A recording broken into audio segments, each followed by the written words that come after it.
Olá, tudo bem? Aqui é Lu Pimentel. Eu sou mãe e assessora do sono materno-infantil e estou aqui hoje para responder a pergunta de uma mãe. Na verdade, ela me pediu que eu gravasse um vídeo falando sobre as diferenças entre pesadelo e terror noturno. Ela disse que a filha vai fazer 4 meses, chora muito durante a soneca, ainda de olho fechado. Na soneca, ela me falou, na soneca hoje de manhã, ela acordou chorando umas 3 vezes.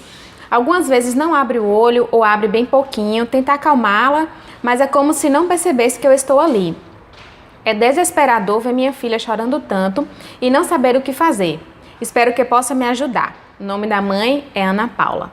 Oi, Ana, então vamos lá tentar responder a sua pergunta.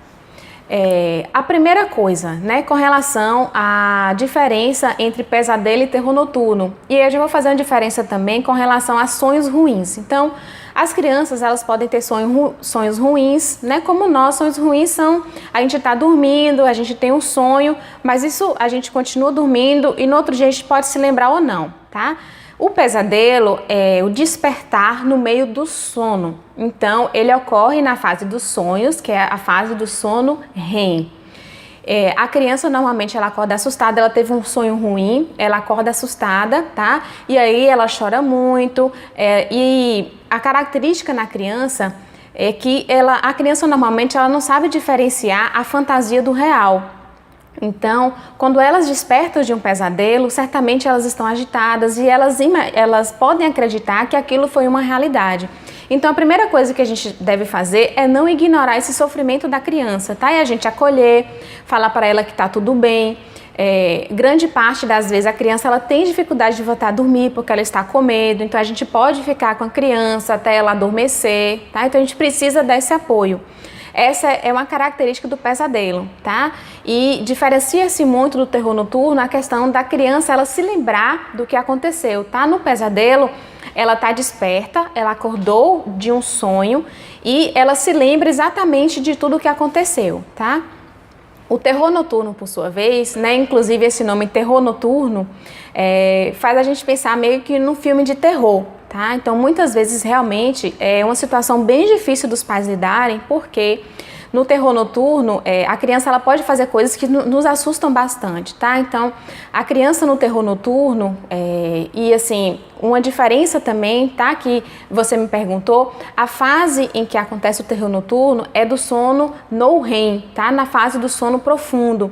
Então, a criança, apesar dela poder estar de olhos abertos, as pupilas do olho ficam dilatadas, ela pode emitir sons, pode se debater, só que, na verdade, ela está dormindo. Apesar de estar com o olho aberto, ela não está enxergando nada. E isso é algo que fica bem diferente também, tá? Do pesadelo.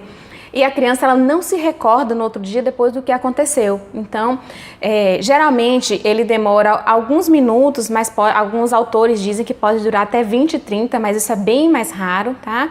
Quando acontece, a gente não deve acordar a criança. E certamente depois que passa, ela volta para a cama e dorme com facilidade, diferente do pesadelo, Porque no pesadelo ela está assustada, ela tem consciência do que aconteceu. E o que fazer, nessas situações? No caso do pesadelo, a gente deve acolher a criança, tentar transmitir segurança, dizer que aquilo vai passar e se mostrar presente. No terror noturno, como a criança ela não tem consciência do que está acontecendo, eu digo assim que o menos é mais. Quanto menos a gente interferir, melhor, tá? Porque se a gente tentar a criança, tentar acordar, tentar falar, a criança pode inclusive ficar agressiva, se debater, nos empurrar. E isso torna-se a cena muito mais assustadora do que seria, se a gente não interferisse. Então, por mais difícil que seja, porque a gente imagina que o nosso filho está sofrendo e a gente quer resolver, aquela situação. Mas pense que é algo que vai passar rapidamente, tá?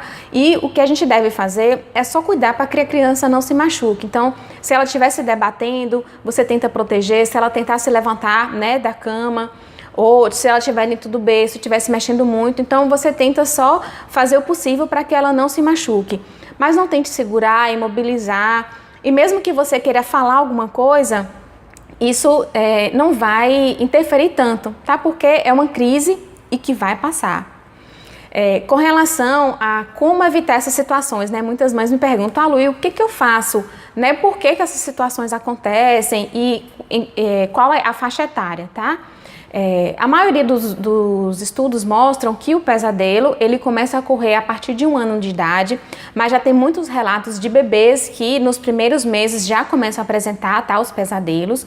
E o terror noturno, ele fica mais evidente a partir dos 2 anos. Então, assim, o terror noturno, ele acontece, costuma acontecer em crianças um pouco maiores, tá? Mas já houve relatos de bebês com 6 meses apresentar episódios de terror noturno, apesar de ser mais difícil, tá? São exceções.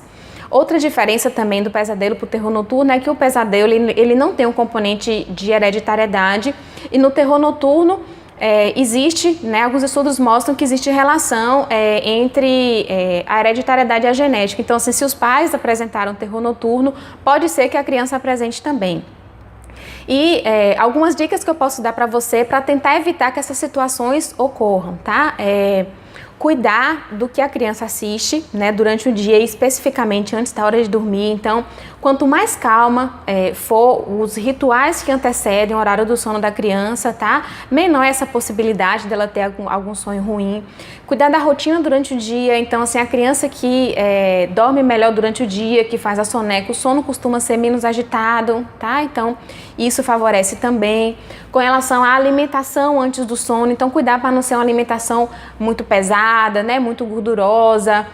Isso também, né, ajuda nos adultos com relação a prevenir os pesadelos. E assim, pense que é uma fase, especificamente no terror noturno, tá? Que é algo que realmente nos assusta enquanto pais, né, quando acontece. Então, observar também o componente emocional da criança. Então, às vezes, quando está acontecendo separação entre os pais, ou a morte de um familiar, a entrada na escola, ou o desfraude, né? São situações que interferem bastante nesse psicológico e emocional da criança. E aí pode ser que os terrores noturnos ou pesadelos estejam associados com essa situação, tá? Espero que eu tenha conseguido responder a sua pergunta, Ana Paula. E se você também tem alguma dúvida ou tem algum relato sobre isso, alguma coisa a contribuir, deixa aqui nos comentários. Eu adoro ver os comentários, ver a opinião que vocês têm. Se você também gostou, dê o seu curtir, e você pode assinar o meu canal do YouTube. É só clicar aqui embaixo, né, no link vermelho.